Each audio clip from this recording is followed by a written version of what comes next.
Hi,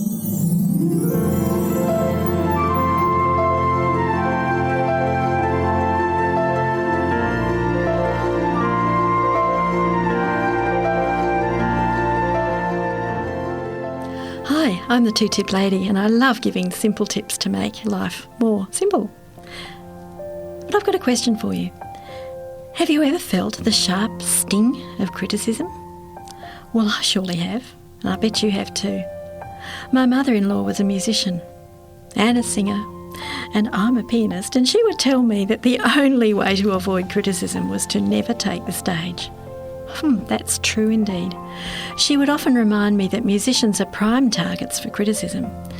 It was played too slowly, too fast, too soft, too loud, too flamboyant, without any style, and so on and on and on and on.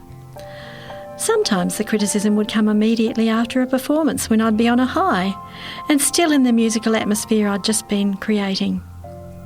Or it could be hurled in the moments when I'd be beating myself up anyway for my perceived failures, because self-criticism can be the very worst kind. For a whole year, I would often remind myself, "Be kind to me," in 2003. Sure, why not? That's when I started to learn to be kind to me. Mum-in-law used to say when she was alive, "Marilyn, you must develop a tough hide. Then the stings don't lodge and hurt so much." But does criticism just happen to musicians? No way, it gets hurled at us at every aspect of life. So how to react in the moment? Simply smile and say, "Thanks for your comment. I'll take that to heart." Then if it was a good point, remember it. And if it's just criticism, without a constructive point, just forget about it. Don't ruminate, no chewing it over and over. Sometimes that person has had a dreadful day and you just happen to be first in line to catch their frustration. So respond with grace and kindness. They just may need it. So that's my tip number 1. Respond with grace and kindness. How we respond to criticism is important. We can grow so much because of criticism. In fact, in 1 Thessalonians 5:8, we're reminded, "In everything give thanks."